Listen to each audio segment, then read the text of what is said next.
Alright, so today we're going to be doing a deck build for Ajani Sleeper Agent and also Silverback Elder. We're going to try to piece these two cards together to make a control style white and green deck. Just looking at these two right here and seeing what we're going to do. We're going to get started, and today we're going to be talking about some different tips and things that you could think about when it comes to building decks. And let's go ahead and drop in the Silverback Elder and the Ajani Sleeper. And now we're looking at Ajani's effect. And one big thing that I like to think about is what turn am I going to play each card, and then what card should come before that turn, or what card comes directly after that turn. What would I idealistically like to happen? And with Ajani, I'm looking at this one. If we just look at the mana cost, it's a 4. You got 4 mana basically that you can get this out on turn 4 on average. Turn 4, you play the Ajani, and then turn 5, you play the Silverback Elder. So that's basically what I'm going for. Now, I don't have a lot of copies of this, so this is going to be kind of harder than usual. I guess this would make this slightly budget deckish, just because of that fact that we're not using 4 copies of each, which normally you would try to play 4 copies of most rare or really good cards that are your deck centers around. In this case, we're just trying to have a little fun and see what we could put together. So anyway, Silverback Elder is basically just going to give us something to destroy target artifacts or enchantments whenever we cast a creature spell. Also, it lets us grab lands off the top of our library, and Ajani lets us grab creatures or planeswalkers off the top of our library. So that's something to keep in mind, that we may want to see if we can somehow fit in other planeswalkers. Not really sure how we're going to do that yet. And then we got life gain with Silverback Elder 2. So that's something to look at. And then the only other thing, whenever you cast, so it's something about poison counters for its ultimate. That's interesting. I don't think I'm going to build anything based on poison counters. So very interesting here. Look, this is a planeswalker. I don't think we're going to play that in there though. So the first things we want to think about is, what do we do before we get to the Ajani turn, at least? Because this is turn 4. What are we going to do until we get to turn 4? I would say a good card to put in here, based on what I know. We have something that can help us really consistently get there, is Settle the Wilds. Settle the Wilds, if we play that on turn 3, this could potentially lose against, something like aggro.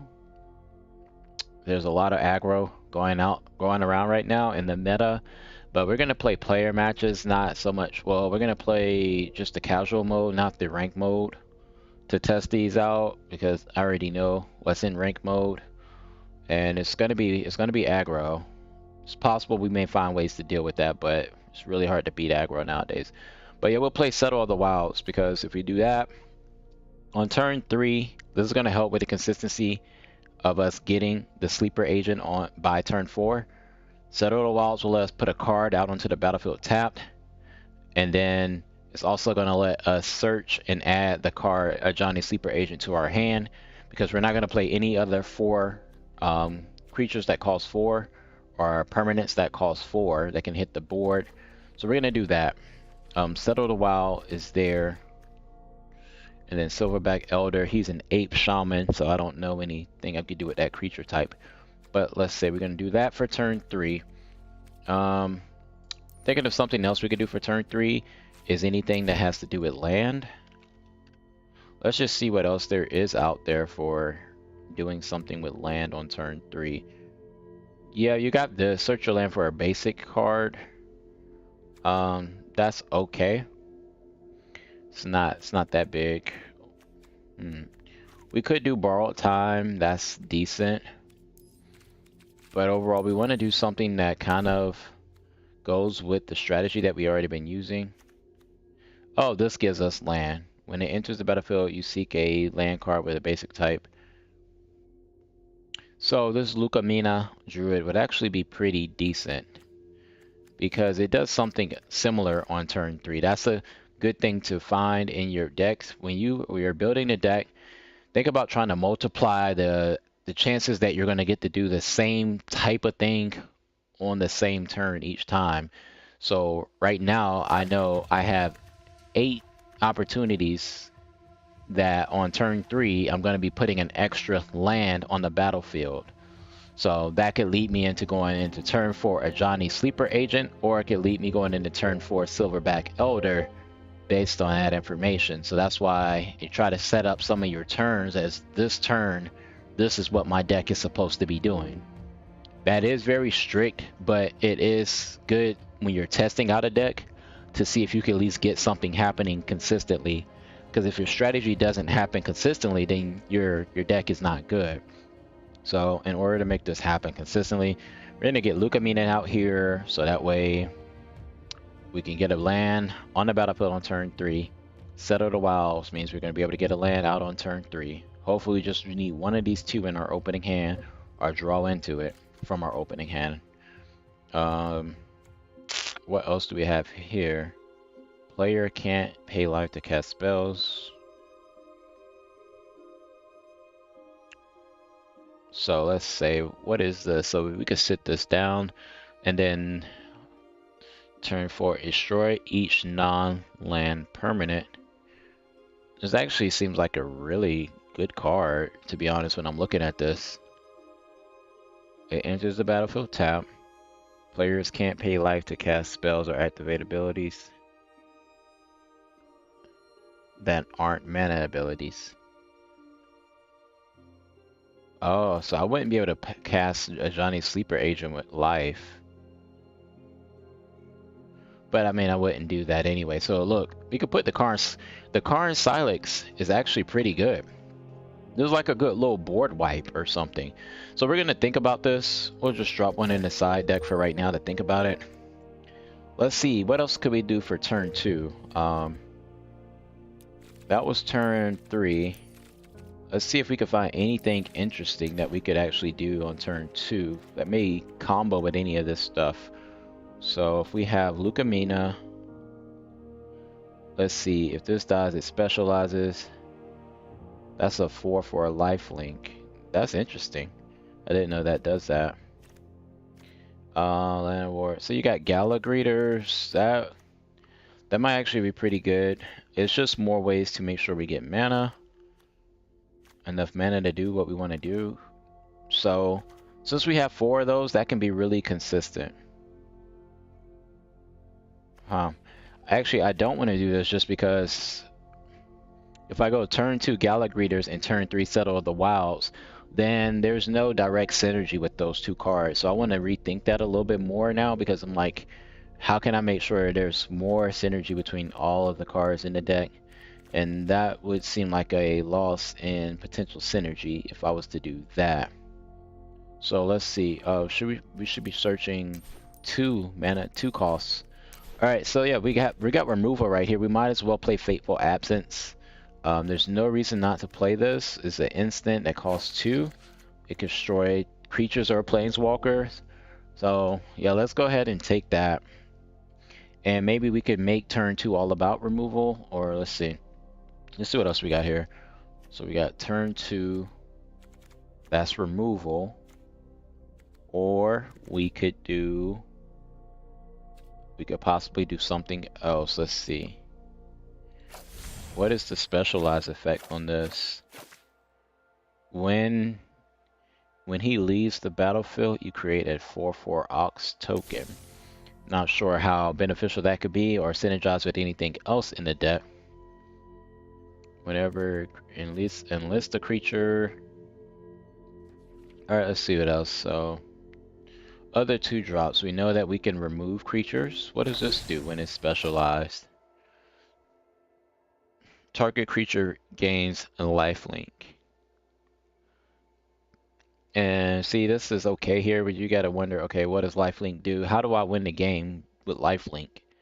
And chances are, well, I'm not gonna win the game with lifelink, so I don't really see a purpose of putting that in the deck. I don't know how I'm going to win the game that way. Let's see what this one says. Whenever it attacks, put a 1.1 for each equipment, and we're not really playing an equipment style deck. Let's check, see what else we got here. The Bank Buster, and it says crew 3, and there's no crew for that. Alright, so I'm not seeing anything that's super rare right now that looks like it fits well, unfortunately. Non-creature spells cost a certain amount. We definitely don't want that because we have Settle the Wild, so it's going to come out on turn 2. And then you have other soldiers you control. We don't want that. Let's see what else we have.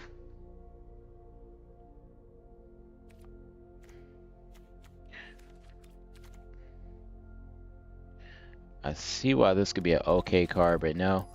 We're going to just look for something else that's just more utility, I guess you would say. So we got Fateful Absence, where we're absolutely going to remove something if we need to. The Priest, it does synergize with the Silverback Elder, but that's going to be a very, very slow setup there. So I don't think we're going to want that. Let's look at Double Strike. Enchanted creature would have Double Strike. Let's see, turn 2, disturb for 3. That doesn't seem that great either. Hexproof from artifacts and enchantments. When this creature specializes, put a 1/1 counter on each of up to 2 other creatures. And it has hexproof from artifacts or enchantments. Very interesting, very interesting. What are the specialized requirements? Specialized 2? Huh. Destroy target artifact or enchantment. That's interesting. I don't know if we're gonna put that in. That's very niche, which a lot of the uncommon cards are very niche. So let's look and see the number of lands. Okay, that's domain. Whenever you cast a creature spell that doesn't share a creature type with a creature card in your library, draw a card. That's interesting. That is interesting. So you'd have to play so many other types of creatures for this to even work. So 2 situational as well. Let's see what else we have here. Venom Connoisseur. No, we don't want that. Riveter Decoy. He must be blocked if able. Okay, maybe this. Whenever you gain life, put a 1/1 counter. You think that's worth it? Whenever you gain life. I don't feel like we're gaining enough life in the deck for that. We can see what else we got here. I would say definitely a struggle season with this. Let me make sure I'm searching all the right cards that we have collected. Okay. We might just go for something. Cast a party spell. We definitely don't have enough creatures for party. And that one creates tokens. Target creatures. So the only thing I'm looking at right now is Valorous Stance could be a good card. And it's going to just help us keep up with the removal aspect. Being able to have some removal available. However, this won't stop all creatures. Is the problem. It says destroy target creature with toughness 4 or greater. And that is very specific. That is my only concern with that. That is very specific. Remove a death touch counter to exile. He enters the battlefield with the death touch counter on it. So if we play this enters the battlefield with a death touch counter on it. When it deals combat damage, you can exile a target artifact or enchantment a player controls. I think this is a good situational thing too.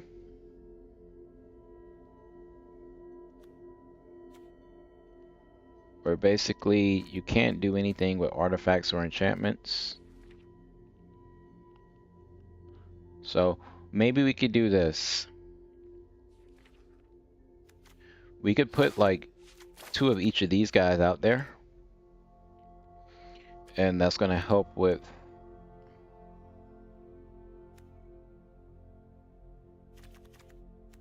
that'll help keep artifacts and enchantments off the field.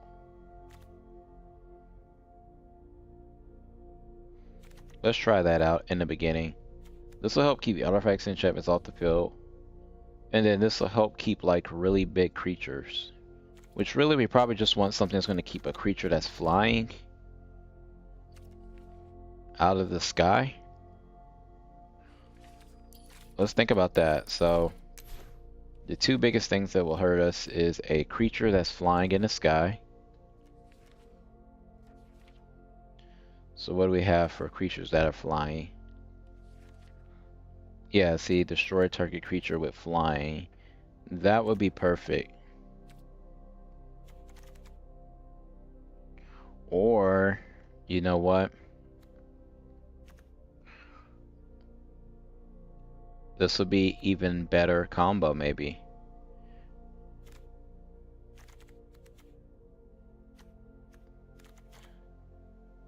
Let's see. So at first I was thinking that maybe we get the Capitat Wrecker. It'll have a Death Touch counter on it, but then that doesn't necessarily mean it has the Death Touch keyword on it. So I was trying to think a little too fancy here. And maybe I need to not do that. Look at the top 3 cards. Put a creature card into your hand and put the rest into the graveyard. So that means you would put more, you mostly be putting lands into the graveyard. I don't know a reason that you might want to do that. So let's see what else this is. Untapped Citizen. I think we should go ahead and just stick to the original plan. Is find something. Oh, this is actually kind of good. Target creature can't be blocked this turn. I think this is decent. Because what if we just draw some cards?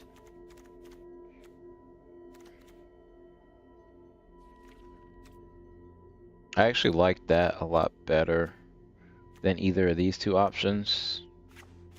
You got something to destroy creatures, or we're just going to straight up draw some cards on turn 2. So it'll be one of those 2, depending on what type of threat is out there. Let's check the 1-drops, see what's possible for 1-drops. So those are 2s. We're going to find some 1s now. Portable Hole. We'll go ahead and take that. Let me check and see what else we got here. Green. We got some good greens here. Because we got Bamboo Groves. No, we don't want that. That's an artifact. Artifact, sorcery. Pack leader. He's a wolf. I feel like something's wrong where this card isn't good where it could be. But anyway, we're going to move on. Slayer's Bounty could be good. However, we're going to go ahead with Tenacious Pup. We're going to do 3 Tenacious Pups. We might take 1 Slayer's Bounty and then do 4 Portable Holes. So that gives us some stuff to look at there in the beginning. Tenacious Pup isn't going to remove anything, but it means, like, you know, we put the Lucamina out. The Lucamina is going to have some keywords like 1+1 counter and Vigilance. So that'll be good. And if not, maybe we could get that on the Silverback Elder later in the game. So then we got that. And now for turn 4, I know that I do want this. I wish I had more. If I had more rare wild cards, I would definitely go ahead and make this. This would be perfect in this deck. If I was to be honest with you, this is the perfect card right here. Just go ahead and board wipe on turn 4 because you spent so many early turns like building up something. It would be pretty good to just go ahead and wipe everything turn 4. What else are these other turn 4? When the enchanted creature attacks, Halfling Knight. Trample, Lifelink, and Haste. I've got 2 of those. And other citizens you control, that's nothing. So yeah, I really need more of these. And we're gonna try to grind and see if we can unlock some more gold, and then buy some packs and see if we get another wild card for it. This came out of the Alchemy 22. Which set did this come out of though? That's what I want to know. Is it just straight up? I'm trying to remember which base set did that card come from. Okay, so it wasn't any of these. Was it? Begin anew? No, it came from one of those. I would like to find out which pack that one came from. I don't know how you can tell. It just has the alchemy symbol on it. Alchemy 2022. So that's what I'm wondering, is that just a specific set? I'm lost on that one. I might have to revisit that later. So exile all non-token creatures you control. So exile all non-token creatures you control, and then they would enter the battlefield again. So you got monster manual that could come down on. That's a permanent though.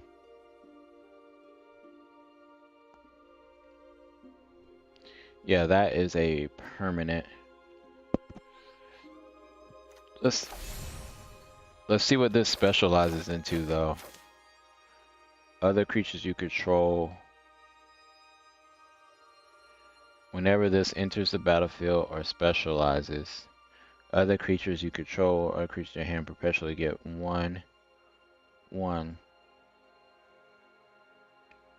That's not bad. That's not bad, except I got the Ajani sleeper agent already, so you're not gonna do that. Yeah, see, I think the best thing to do is honestly get that begin anew. We really need that. So we're gonna have to make do with what we got before we get there. But let's look into this. You meet in the tavern, look at the top 5 cards of your library, put them in your hand.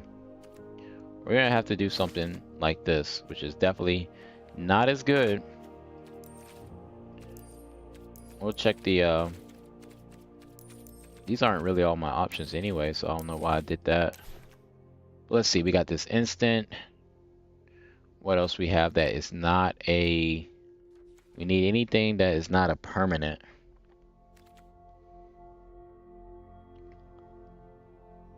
It'd be great if we had any other board wipe, to be honest. Cartographer's Survey.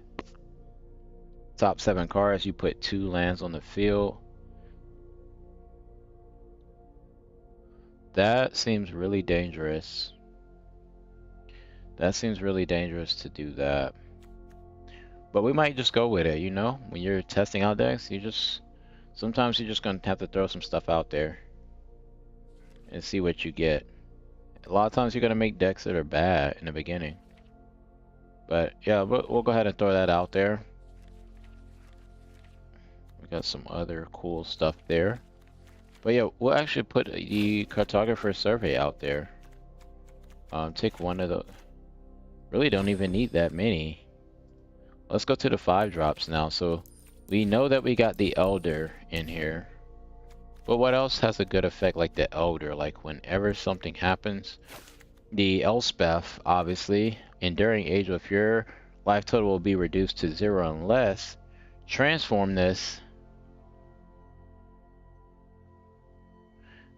Okay, so you can transform it, and then when you do transform it,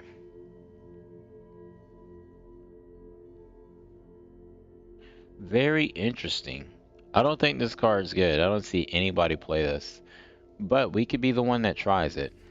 I don't know, that's very risky. That looks like a very risky card to play.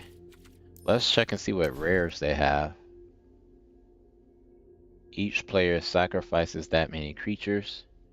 You choose a number between 0 and 13. I think it's a good idea to play that. Because anything else, yeah, anything else that we could play here does not look as good. Let's see when you cast a white permanent. I don't have that many white permanents in my deck. In the limousine, crew 2. Let's see what he does. I've never even paid attention to him. So whenever Mysterious Limousine enters the battlefield or attacks, you can exile one target creature. You can exile up to one target creature until it leaves the battlefield. Return. If a creature is put in exile this way, return each other card exile under its owner's control. Mysterious Limousine. That's a very interesting. I would like to see how somebody would play that one. I'm not gonna put that one in the deck though. I mean, there's some cool things I could exile, like Lucamina. I could exile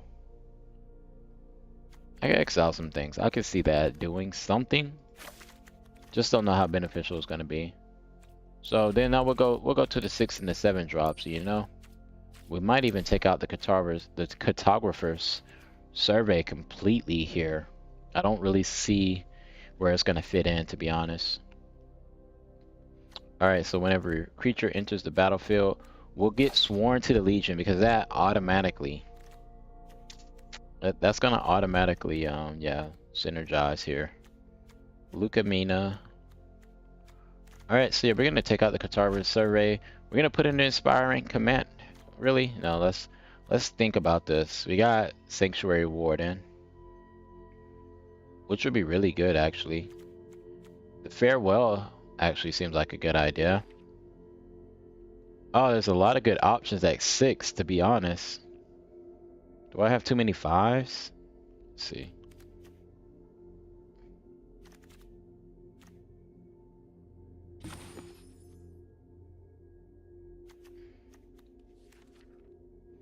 Okay, maybe we need to leave it here.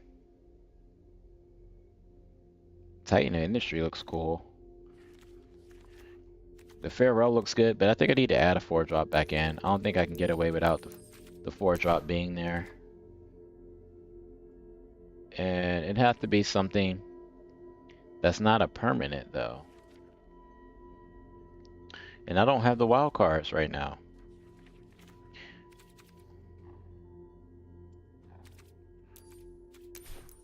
Let's look at something that could be, I guess, really good in the... Let's see, exile all non-token creatures. Then roll a d20. I guess at the beginning of the next end step.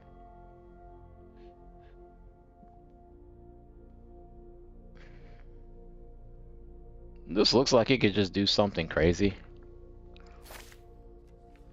We'll just go with it. That says when you cast the creature spell. Okay, so we'll just call this Ajani. What is this guy named? Silverback? Yeah, we don't really have a whole lot of removal in the deck. That's kind of hurting my heart a little bit. But it's alright. We're going to definitely put in one of these cards, because those cards are always good to put in. And then as far as great lands, multicolor lands, Forsaken Crossroads, really good. This will help protect our legendary, which should be like a planeswalker, right?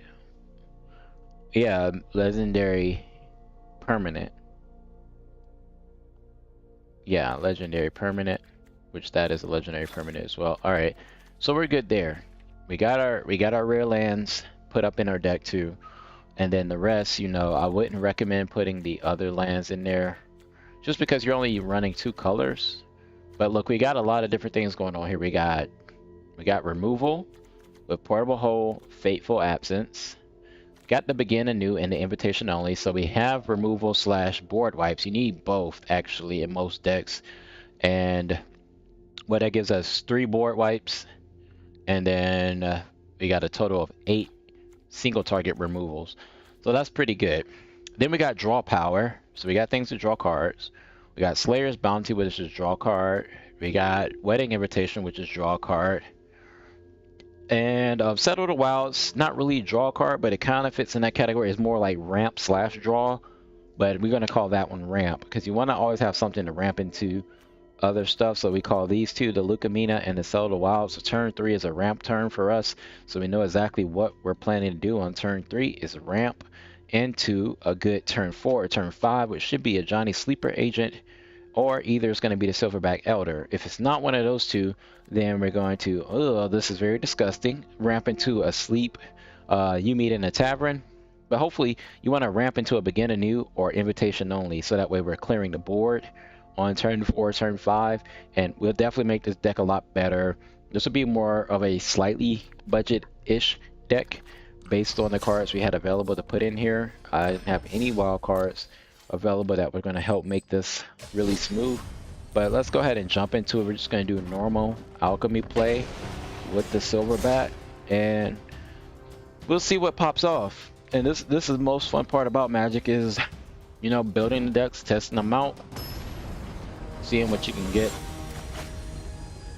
going, see what kind of combos you can make, because there could be combos that I haven't calculated that will be in the deck. We got 3 lands, so we're definitely going to start this way. I'm going to go ahead and get into game mode right now. Turn the light off a little bit. Alright. So, we're in game mode. And hopefully they're not playing aggro. Our Settle the Wilds is looking good for the first turn. The first game, we're going to get the Settle the Wilds. That's going to get us some cards out of our deck. It's going to get a land and then get our Ajani. He's got Menagerie. He's going to add mana to it, this thing. So he's playing a creature rampish type deck. And we're playing kind of like a little bit of a ramp. But this is going to be crazy. And he's got the draw. So he's got a fungus. Oh gosh. Gosh, oh gosh. You can actually put the Silverback out now. So that's perfect. Silverback set up. Great. And then now we could go. We might need to remove the Menagerie. He's probably going to find a way to remove us. I don't know how white and green really does removal, what they're in, unless they have similar cards like I have. You got stuff to banish, or either you have the, what's the white card that basically lets you remove. So he has the Valorous Stance, something that I wasn't sure if I wanted to play in my deck. He's playing it in his, and he's spamming the field. So yeah, we're gonna go ahead and let him commit to the field a little bit more, since we've got the begin anew.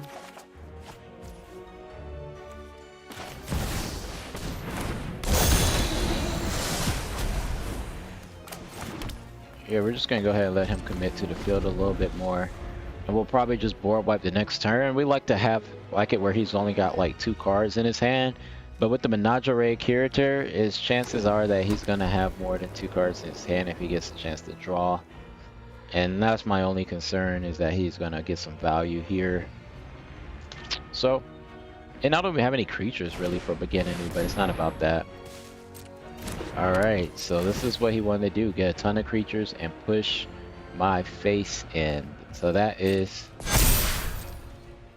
not good. Yeah, that is not good. He's just gonna come, he's coming here to push my face in with this stuff here. And I can't take another hit, so now I have to. I'm gonna be forced to begin anew. And he's gonna get a token, so he doesn't lose everything. But what about this? Maybe we could just go ahead and go into our plus mode. It's very risky, but it's like I'm running out of plays anyway, and I'm gonna lose soon. So more rally to our glorious cause. We're just gonna leave it. Like, we're doomed at this point, right? Let's just wait and see. You never know. You never know.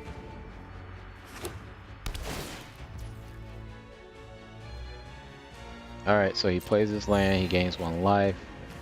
What is he gonna do? Make more tokens on this turn. He's got Elspeth, which we'll get rid of that with the... We'll luckily get rid of that. Because he's gonna put the counter on and attack the Ajani. Yeah, which then that's gonna get rid I of the know there's a Ajani. This hero is inside so you. unfortunate. So unfortunate. That's gonna get rid of Ajani. Yeah. Okay, so Ajani's out of there, but I'm gonna have his L stuff out of there. He's gonna get a chance to draw a card. Death Okay. is but a momentary failure of flesh.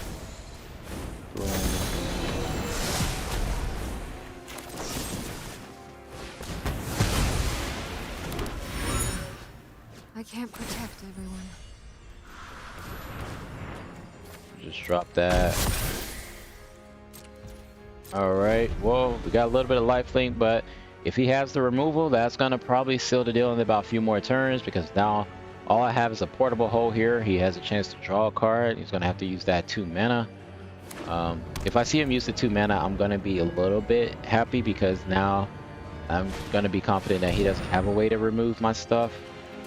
Alright, so he's just building up more board here. So I don't think he has a removal. Yeah, he's just gonna have to draw into his removal, which is good. This gives me time to get some guaranteed life, which is perfect for me. The Lucamina seems like that's gonna work out, and then I'm gonna have to get rid of the artifact though.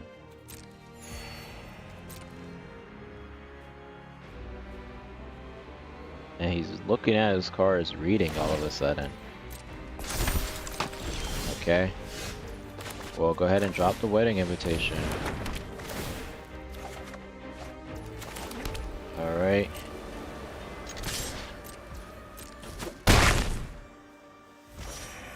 Alright, so he is going to attack for a huge chunk of damage next turn. Yeah, I don't know if I'm going to be able to do anything about him probably taking, let's see, 2, 4, and then 7. Alright, so he's going to do at least 7 damage here. At least 7. It'll put me right back down to 5, and then it's going to start looking bad here. You can make tokens too. Yep, this is the last thing he's got. Make those 2 tokens. You give everything the 1+1. Or is he gonna go for the draw? You know? Okay, so he's gonna go for straight damage on that. Which I'm not mad at it. Alright, so now we're in a bad spot. We top deck a land and we're gonna have to close it down. We didn't get a chance to get anything on that one. So you see where I'm talking about here, where the beginner news would work really well if I had more. However, in that matchup, I don't even know what card we would have traded out for the beginner news. It just happened that, yeah, we couldn't stop the field. Like I said, a lot of decks are swarming nowadays. They're aggro, or they're just gonna have a ton of creatures all at once. And that's the main reason you need board wipes or some single target removal early on. We didn't start off too bad though, so we'll go ahead and get another one rolling. Yeah, we'll get another one rolling here. See what we think. Alright. So I was gonna say, now we have 4 beginner news, then we can sit back and chill and feel confident, you know. That gives you a lot of confidence. You have 4 beginner news in your deck. The Sprout is not that threatening, so we're gonna Wedding Invitation instead of Fateful Absence. Just opt for the card draw as soon as possible, and then go into Lucamina. Choose a number between each player sacrifices that many creatures.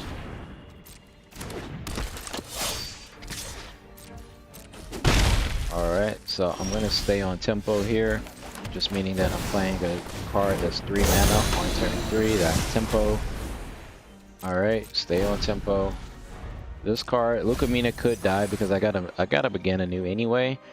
So the board state does not have to be set up for me to do anything particular right now. You just remember that this deck is built for a slower start, more of a control deck of strategy. They're gonna do a destroy, or they're just looking. They're like, would he get rid of his Lucamina? And yes, I would get rid of my Lucamina, which I'm gonna do that right now. So he gets this card where he can bring it back on turn 4. I got a Glorious Sunrise in the graveyard. I feel like that card is decent. It just depends. Like, you're gonna make something that swarms. That, oh, okay, here we go. A little bit of mill. I like the synergies we're seeing here. Good. So he's gonna have enough mana to do. Okay. Let's see where you're going with this. We're gonna let him commit more to the board first, even though this is a blitz. So we're gonna take some damage here. Let's see, when he enters the battlefield or the beginning of the upkeep, we're gonna wait.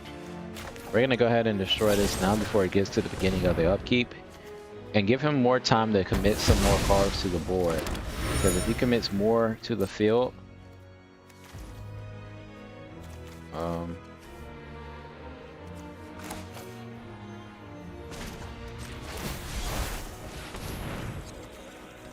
I don't even know if I should have done that. Honestly, all it's doing is giving him some ramp. But we're gonna give him time to commit more cards to the field, so that way the beginner new can get a lot of value as far as destroying his creatures. We want him to have as little cards in his hand as possible when he does it. Ooh, cool. So what does this do? Okay, so now he puts 1/1 counters on it now whenever he mills, which is fine. I mean, it's not going to stay there. And then he's going to blitz right now. He's going Monster Manual. Interesting. So I wonder what big cards does he have in his hand. He's going to Monster Manual something out right now. Interesting. What does he have here? Oh, Titan Industry. Destroy a target artifact or creature. Put a shield count on each creature. Oh, he gets to pick 2. Okay. That is OP.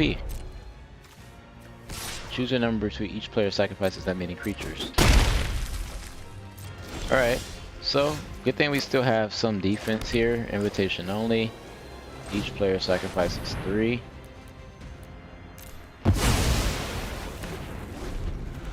Wow, we got lucky with that one. Woo! We got lucky with that one. So he's gonna Monster Manual something else out now. Uh-oh. This ain't good. Earthquake Dragon. Yeah, we should know once we start seeing that Monster Manual, things won't be looking too good. We'll take one more hit before we begin anew. We're not gonna begin anew yet.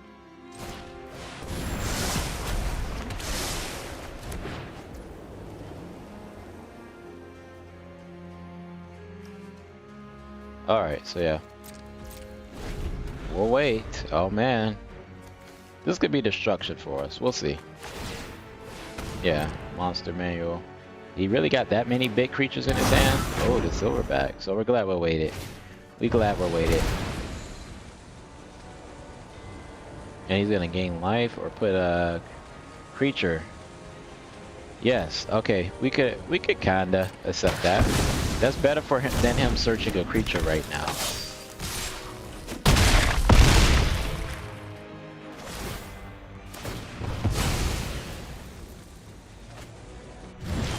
Oh boy. Oh boy. Anyway, alright, we're gonna begin anew. It's the only play we got left right now.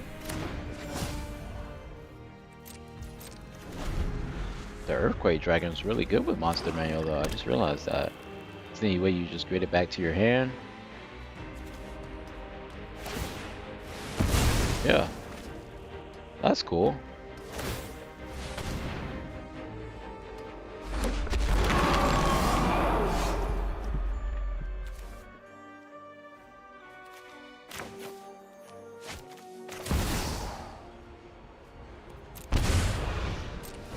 Yeah, don't ask me what I'm doing here.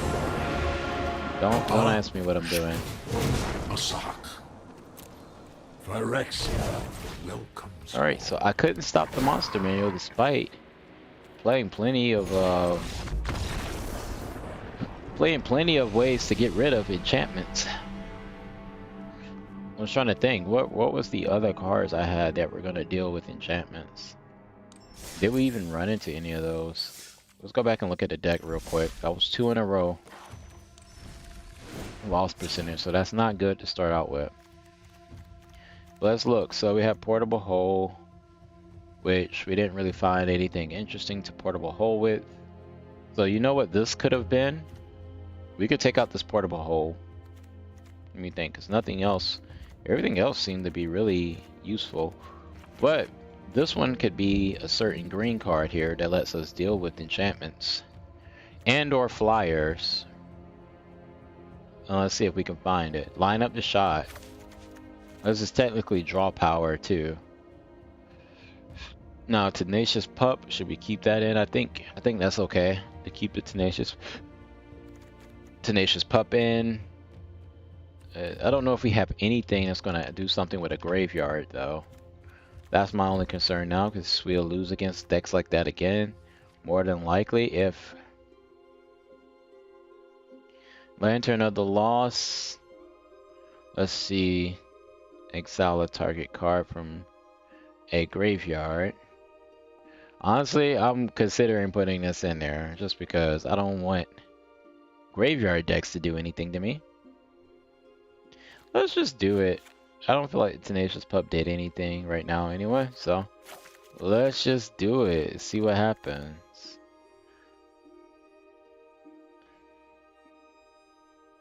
If you know nothing else, this could be the pup. You know, that could be the pup if nothing else. Let's see. Artifact. Yeah, if nothing else, that could be the pup right there. So let's roll with that. Hopefully this is better results here. We did okay on defense. We did okay on defense. We couldn't get anything out though to get an actual board set up.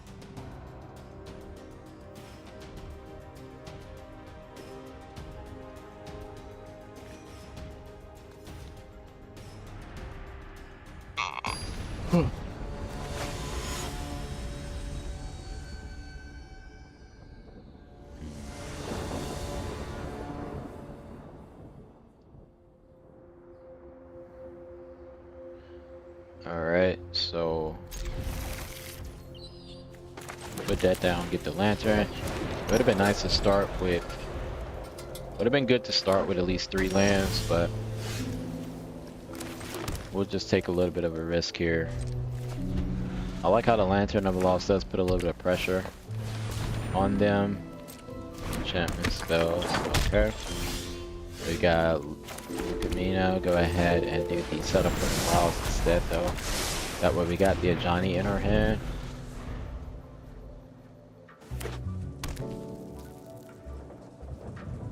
And then we go into Silverback Elder. So that's a pretty good setup there.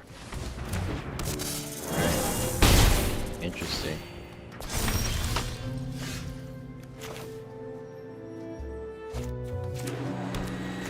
Go ahead and just wipe. The beginning new. Right on time with that one.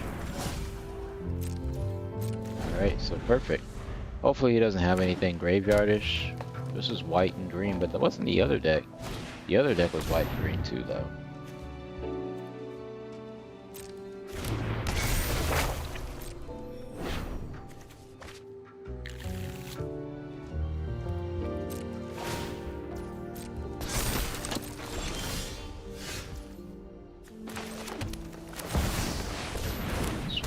Legion. Alright, cool. You may discard a card or return a target permanent 2 less from the battlefield to your hand. I probably should have just exiled the whole grave instead of waiting. Seemed like a big misplay, trying to be too specific, trying to get the strategy too perfect. All time, interesting. Alright, Silverback Elder. At least the Silverback didn't get borrowed. So, I'm not too mad at it. We're not taking too much damage yet.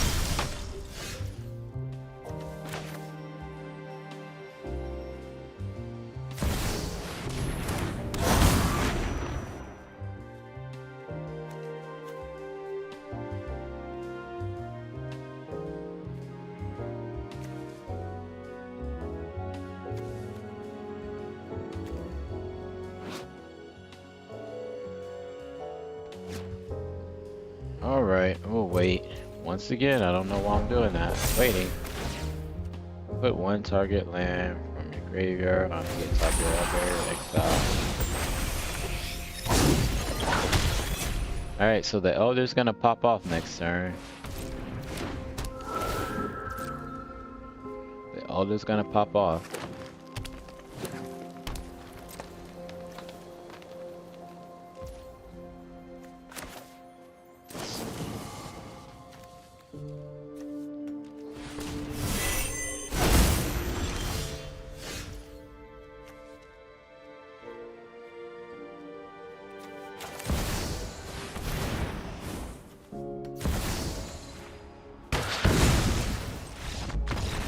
Oh, he's mad. Why? Why would you do that? I don't get why he would do that. That doesn't mean he lost the game. Okay, so well, we got one deck that was more, I guess, you know, you could say it was more geared towards playing those types of things, like the enchantments and all that stuff, so we were lucky enough to actually get that one to fold. So anyway, we'll continue on and see what else we get.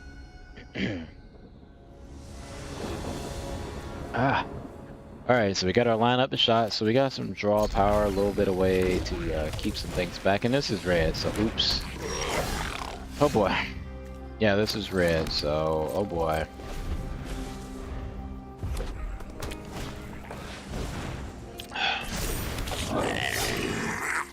Yeah, what can we do about this, guys? What can we do? We'll just draw a card. And we'll just continue to draw a card. We gotta get to the invitation only, that's cool. Just depends on how much life we're gonna have left by the time we get to turn 5.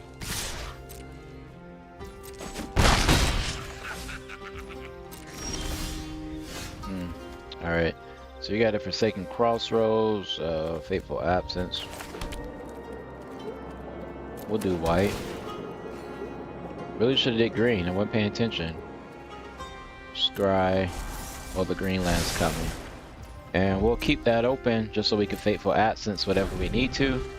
The fact that the Goblin Trap Finder has the boosted damage means we'll probably have to shoot for that. Interesting. I don't know what this does. Goblin spells cost less.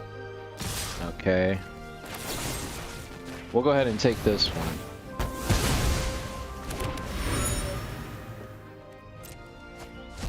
Nice. This is a straight up Goblin deck. That's cool to see them play that. That's kind of cool.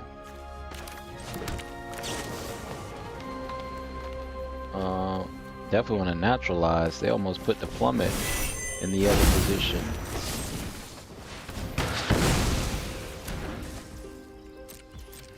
Alright, we're fighting for our life. R. Kelly style up in this thing. We're fighting for our lives. Hopefully.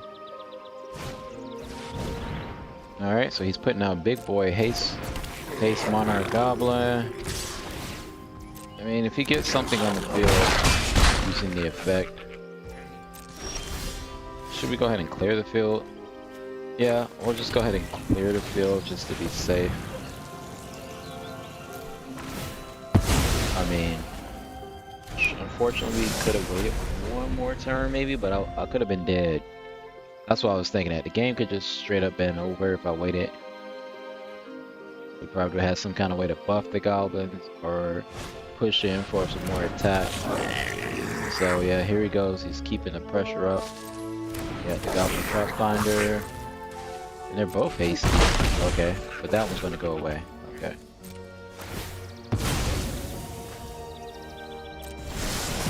That's a cool little effect there. I like that.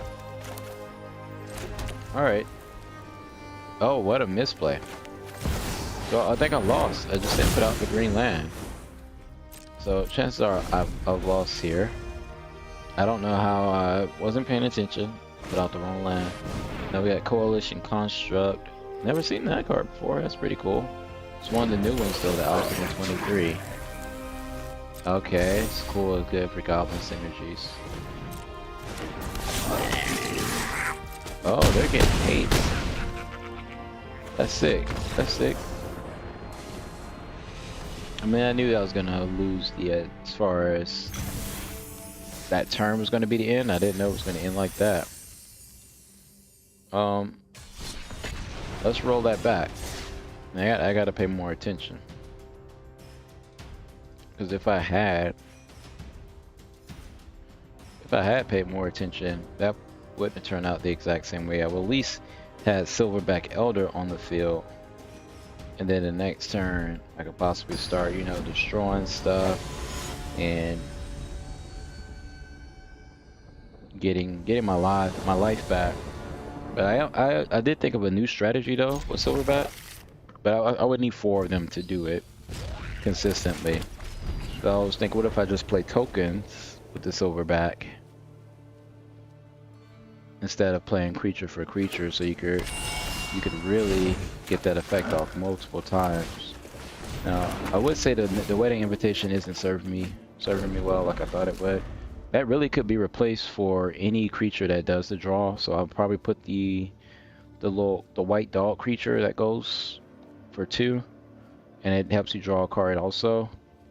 Because I mean, at least we'll have a blocker, and we need defense. We know that, as you can see, like that red deck. Oh gosh, what is this boy playing? Oh no. Oh no, I don't want to draw an additional card, so we're good. So anyway, we're gonna go ahead for the Settle the Wilds here. This is the standard turn that we set up when we're building the deck. So that way, boom, the Ajani's in hand. Now, what is he gonna do here? Don't tell me his whole deck is set up to draw extra cards like this. I've seen the card, I've owned a copy, but I mean, like, am I gonna really play this? Why? At the beginning of each player's draw step, that player may draw an additional card, and then their spell costs 2 more to cast. See, so you could draw a free card right here, and it doesn't mean anything because then you're just gonna put 1 land out. You have 1 mana. You just pass turn. I don't know. I want to see what he's gonna do. He looks maybe confused, or who knows? He could be testing the card out. This guy must be Japanese. He up in Asia or something with this. I can't even read his name. Oh, what is this? This boy got new cards. Oh my gosh, this game over right here. What are you doing? See, I don't like this. I ain't got time to read this too. I don't know what you're doing. Oh no, we ain't gonna draw an extra card now. So, he conjures a card called Power of the 9.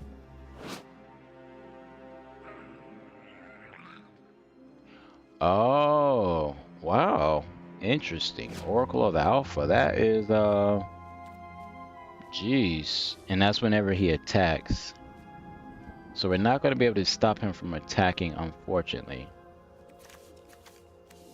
We're going to go ahead and put out the Lucamina. And then maybe... Okay, maybe we'll be able to we'll destroy it, but you're not going to be able to stop it from doing an attack. So this is looking pretty interesting now. And this guy put some brain into his strategies here. Ooh, Displacer Kitten. Yeah, I've tried that once. Okay. Very interesting, very interesting. Okay, go ahead and attack with it. And then I'll have to get rid of it, but yeah, you still get your scry. Alright, cool. What is he about to do? Alright, so we definitely don't want another wedding invitation. Alright, this ain't looking that good, but we're gonna go ahead and drop the health staff. New Capenna is starting to feel like home. We'll just play defense for right now. Win it. We'll go ahead and put a flying counter on it. And just sit back. Maybe we could block. I don't think they're gonna play anything too aggressive that's gonna keep Elspeth alive. They're all about control, baby. And I'm not doing too well controlling anything right now. Oh gosh.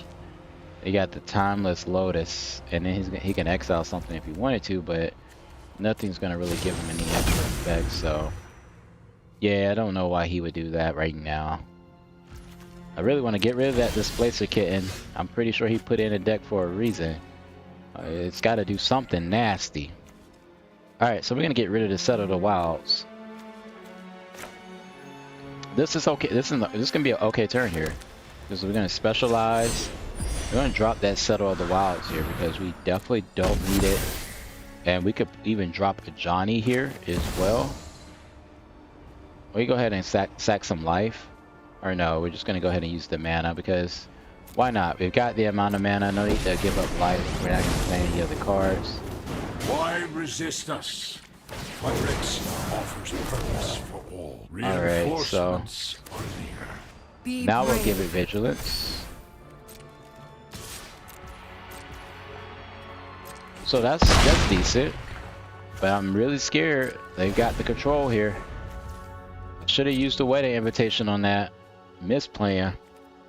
Because that wedding invitation doesn't do anything on the field if you're not going to use it to get that life. But oh my gosh. How much mana is this? This 10? This boy about to go in. What are you doing? Oh, he brought that bring the... Oh. And it's not going to be tapped either. Oh, it does enter the battlefield tap. Okay. Good. No wonder no people play that card because it would be broken if that was the case. Alright, so he's searching for something. I literally don't have many turns left to just go ahead and win. And he's got 4, 5, 9 mana left. And is he gonna just throw out something game ending? Target player draws 7 cards. And how much did this cost? This is ridiculous. What? Show me the card. This costs 1 to draw 3 cards. Oh my gosh, that's ridiculous. Oh, that's ridiculous. You're drawing 3 cards for 1 mana. Alright. So what else we got here?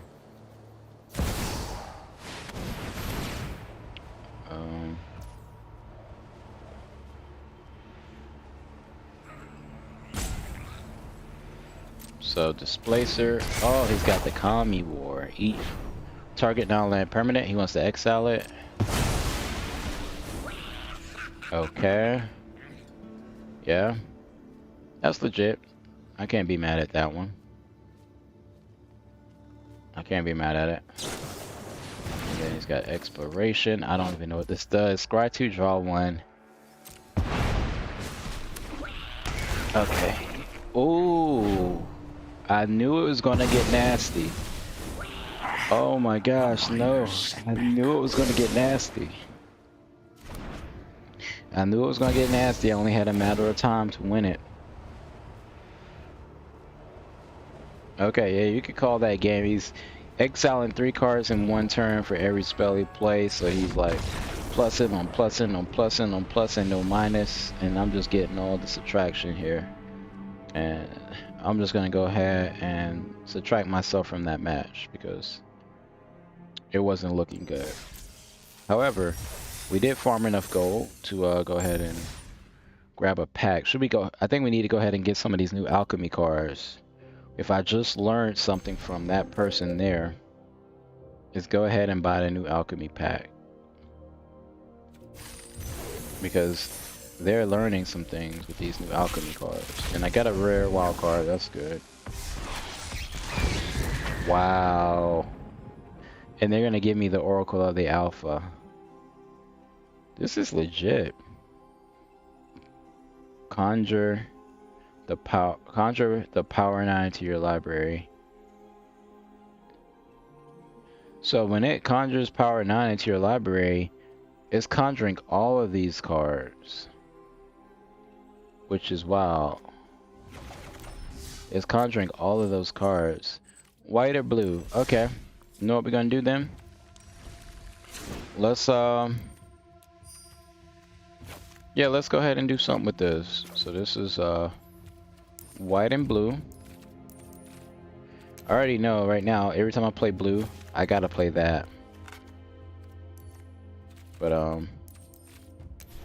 this is wild. Okay, so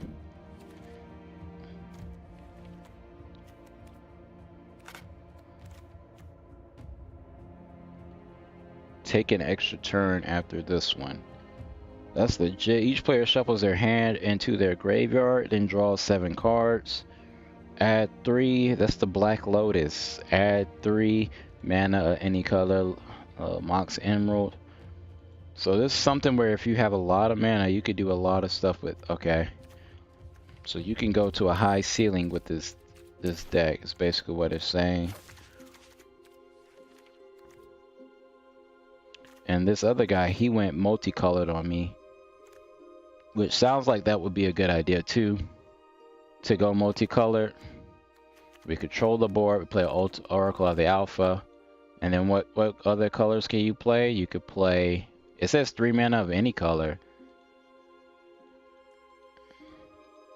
So yeah, I see. So it makes sense that you end up playing all 5 colors, right? It makes sense that you're going to end up in an area where you could play all 5. Which, what's this guy? Oh, he looks like he's hard to play with though. Joda the Unifier. So, legendary creatures you control get XX.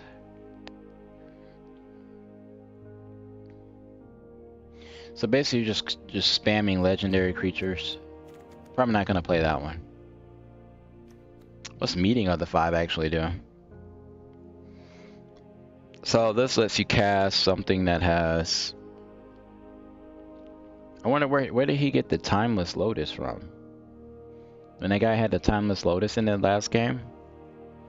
Exile the top 10 cards of your library.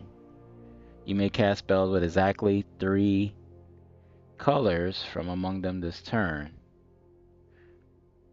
Okay. So I mean that seems decent. He didn't get the Timeless Lotus from this though. No, he didn't get it from that. You know what I'm thinking about also is the Karn. That Karn card. Well, it's not going to show up now. This mana can't be spent to cast a non-artifact spell. That's what a power... Okay, that's what a Power Stone token does. Pay any amount of mana. Look at that many cards on the top of your library. Then put one of those cards to your hand, the rest of the bottom library in order. You get an emblem, tap an untap artifact that you control, do 1 damage to any target. So I don't see anything really helpful there. But we've got to say here, we do see that we've got some control, like either we can destroy a creature or artifact. I still kind of like the idea of the portable hole, but there's one card that's really good for blue that we're gonna have to play, and that is the Fading Hope. You could never go wrong with Fading Hope. Portable hole, I still feel like I want to put it in there, but then we have this, the Runic Shot, which is really good. I think I'll go 2 and 2 with those. Alright, so cool. Now we got to find some other things that are valuable for 2. This is where I struggled with last time. I couldn't find anything that was really valuable for 2. And we got Jacob, whatever. I don't know if Jacob would be good though. I think we got this. What does he do? So if we do the combat damage, you may exile target instant sorcery from your graveyard whenever he does combat damage. That's interesting. We could do that. He could fit in there. Because instant sorceries, we got that in the deck. What else is this? At the beginning of the game, you have exacting 13 cards in your hand. You win the game. Draw a card. That's a win con. We'll put that in there because that's a win condition.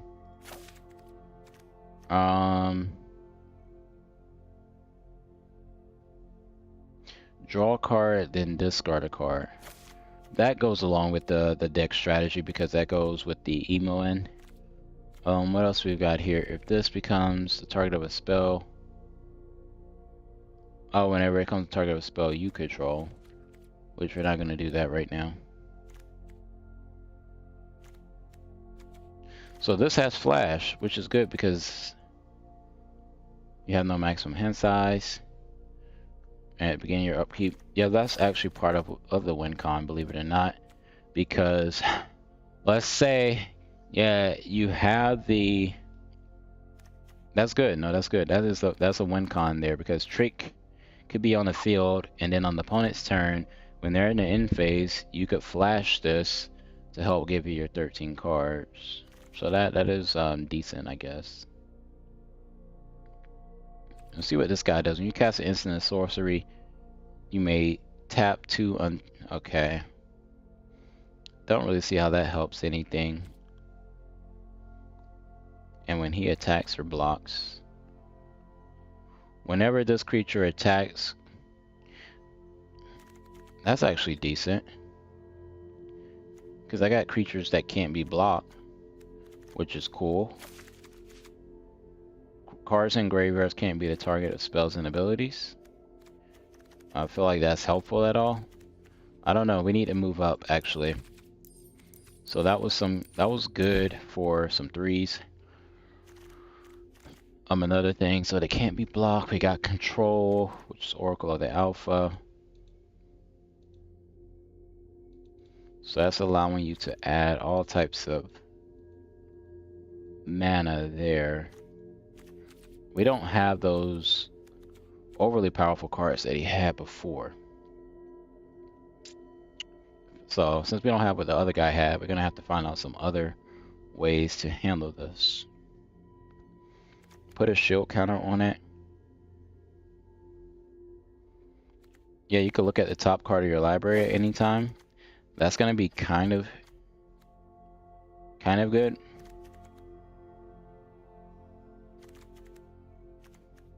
Yeah, being able to look at the top card of our library at any time is gonna be good.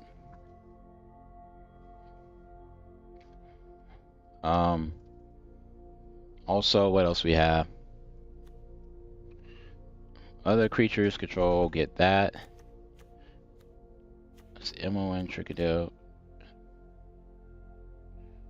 So that synergizes. We'll be drawing a lot of cards.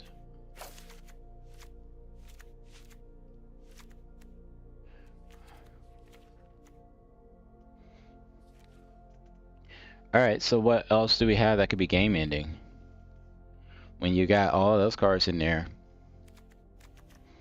we find out what other ways could you mix it up that says, okay, game's over because you took too long. Oracle of the Alpha.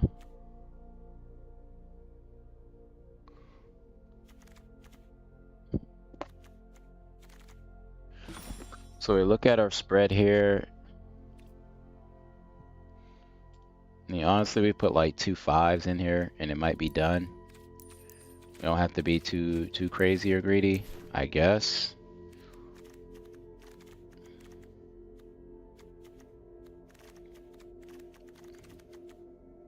Like flashback. Enters random instant card from your graveyard. Copy that spell. That's too much right there, but maybe the Elspeth will end it, or the Drowned. We'll just do that. We're not going to use the Timeless Lotus. I don't have all the crazy cards that the other person had, so we're going to go ahead and just go with this.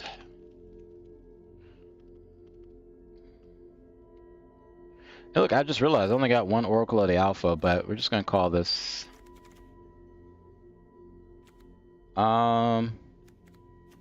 Well, I don't know. We're going to throw out a name called Control the Alpha and see what we get. We go ahead and put in our rare lands here, like usual.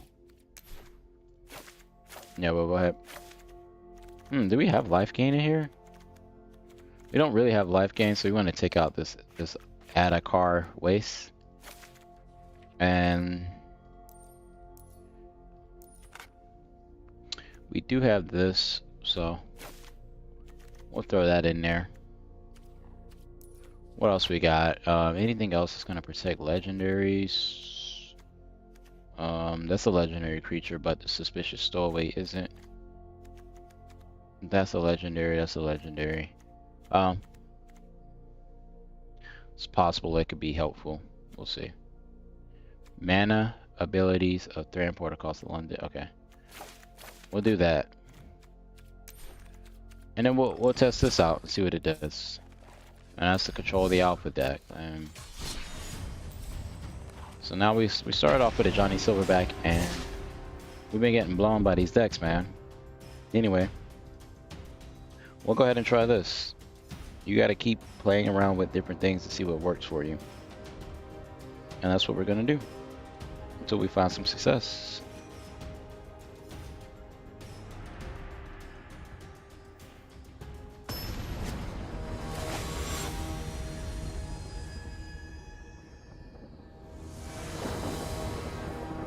All right. Let's see. Put the runic shot out. That's a sorcery though. And we got blue. Like I said, we got some win cons in the deck. That's all that matters. We know how we're gonna win, possibly. Welcoming Vampire. Put that down. And let's see.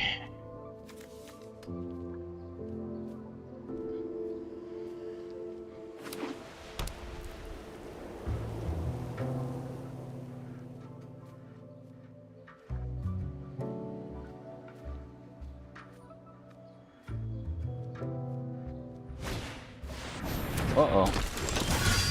That thing could cause problems. We're gonna do this though before he causes problems. Send that back to the hair. And make him play it again. If you want to set it up, you're gonna have to work for it just a little bit. Just a little bit. Yeah, you're gonna have to work for that one just a little bit. Oh, he got the wedding announcement. The wedding announcement.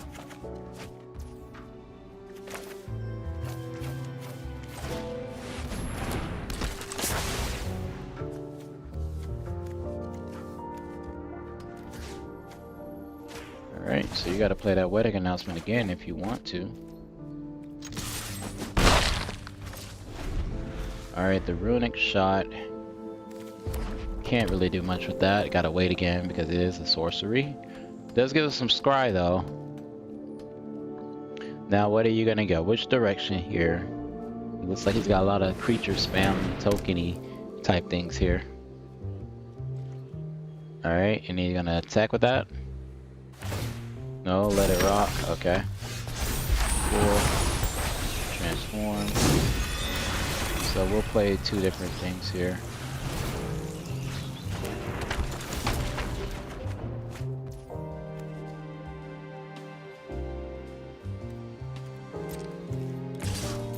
Actually, I played that incorrectly.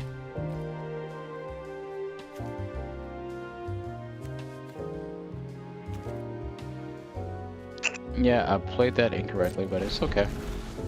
He won't be able to play any 2-drops. I was supposed to lock out 1s and 2s. Alright, he's got a lot of mana here. So you go ahead and put that down. Which is good. He gets power off of that based on the amount of tokens or creatures on the field. Creatures, obviously. And is he gonna pass from there? Which is okay. We'll do that.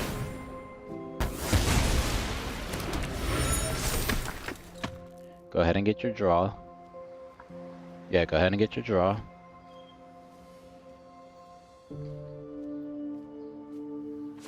Yes, obey my commands, please.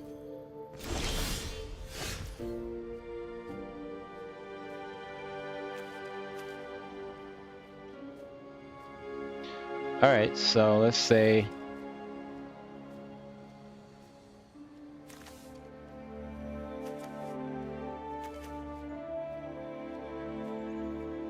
this enters tap, Forsaken enters. We'll go ahead and do this one.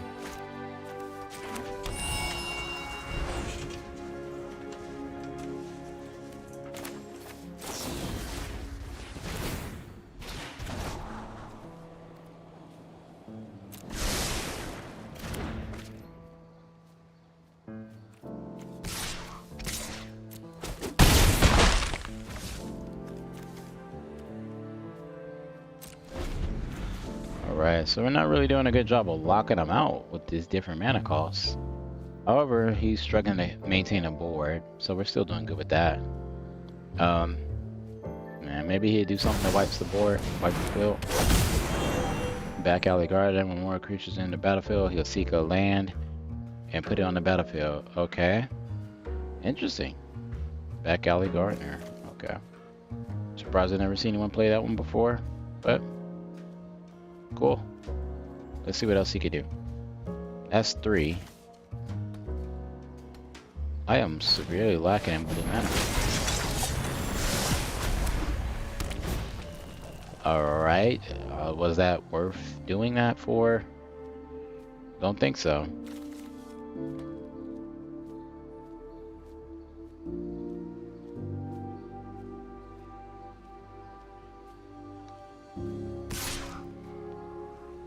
Okay, you could do a little bit of damage if you like. I mean, it's fine with me.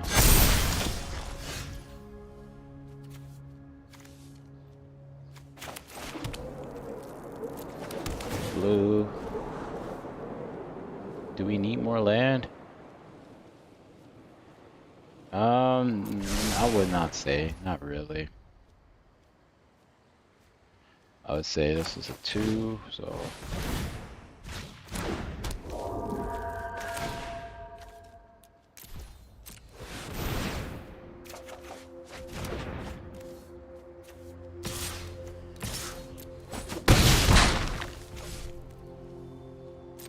Alright, well, he's got a lot of setup here. So I see how he built up the creatures. That's pretty cool. Despite me kind of rejecting a lot of his field and setup. So he can only take 4 damage.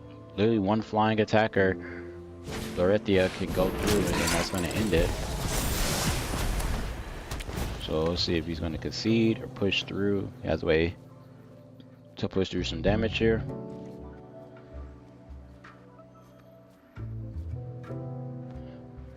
Let's see if he's even able to play anything else.